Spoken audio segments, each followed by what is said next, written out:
বিএনপির প্রতিষ্ঠাতা ও সাবেক রাষ্ট্রপতি শহীদ জিয়াউর রহমানের ৪৫তম শাহাদাত বার্ষিকী উপলক্ষে বরিশালে আলোচনা সভা ও চিত্রাঙ্কন প্রতিযোগিতা অনুষ্ঠিত হয়েছে। বুধবার ১০ জুন নগরের আমতলা মোরস্থ লায়লা কমিউনিটি সেন্টারে এ অনুষ্ঠানের আয়োজন করে জিয়া শিশু কিশোর মেলা বরিশাল মহানগর ও জেলা শাখা। এতে বরিশালের বিভিন্ন শিক্ষা প্রতিষ্ঠানের অর্ধশতাধিক শিক্ষার্থী অংশ নেয়। এতে প্রধান অতিথি ছিলেন জিয়া শিশু কিশোর মেলার কেন্দ্রীয় কমিটির সিনিয়র সহসভাপতি মীর আদনান তুহিন। অনুষ্ঠানে প্রধান আলোচক হিসেবে শহীদ রাষ্ট্রপতি জিয়াউর রহমানের কর্মময় জীবনের বিভিন্ন দিক তুলে ধরে বক্তব্য রাখেন সংগঠনটির কেন্দ্রীয় কমিটির সহসাধারণ সম্পাদক অ্যাডভোকেট মোস্তাফিজুর রহমান বাবু। জিয়া শিশু কিশোর মেলা বরিশাল বিভাগের সাংগঠনিক সম্পাদক ফেরদৌস আহমেদের সভাপতিত্বে অনুষ্ঠানে আরও উপস্থিত ছিলেন বরিশাল দক্ষিণ জেলা যুব দলের সিনিয়র যুগ্ম সাধারণ সম্পাদক বেলায়েত হোসেন, কেন্দ্রীয় কমিটির সমাজ কল্যাণ বিষয়ক সম্পাদক রুহুল আমিন মৃধা এবং সহ সমাজ কল্যাণ বিষয়ক সম্পাদক মোহাম্মদ আলমগীর, জিয়া শিশু কিশোর মেলা বরিশাল জেলার সেক্রেটারি কামরুন নাহার কলি। অনুষ্ঠান সঞ্চালনা করেন জিয়া শিশু কিশোর মেলা বরিশাল মহানগরের সভাপতি মীর আশিক আহমেদ শাহীন এবং সংগঠনটির বরিশাল মহানগর সদস্য আতিকুর রহমান মানিক। আলোচনা সভা শেষে প্রতিযোগিতায় অংশ নেওয়া শিক্ষার্থীদের মাঝে পুরস্কার বিতরণ করা হয়।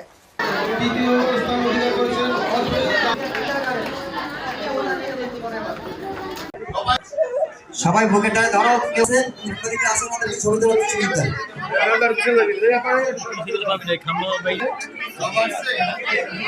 সংগ্রামী সিরিয়াস সহসভাপতি আমার শ্রদ্ধাভাজন ব্যক্তিত্ব জনাব মীর আদনান তুহিন।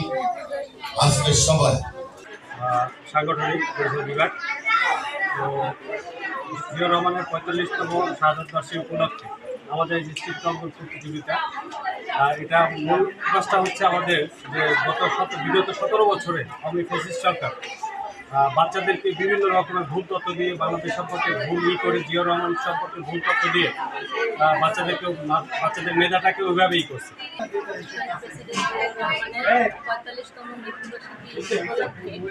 আমরা শিশু কিশোর মেলার জেলা এবং মহানগরের পক্ষ থেকে চিত্রাঙ্কন প্রতিযোগিতা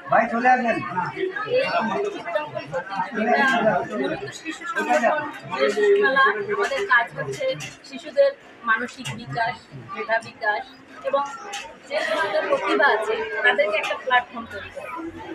তো আমাদের শিশু সংগঠনের এই কাজ থেকে আমরা শিশুদেরকে এখানে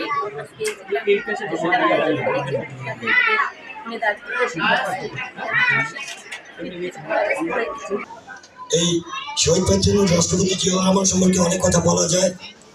আসলে আপনাদের ধৈর্য যদি ঘটাতে চাই না, কারণ আপনার মনে হয় 3টা রওনা দিয়েছেন, এতক্ষণ বসে আছেন, আপনাদের অনেক কষ্ট হচ্ছে। বিগত আমাদের বক্তারা অনেক কিছু বলেছেন, ওই সাথে একটি কথাই বলতে চাই যে বাংলাদেশ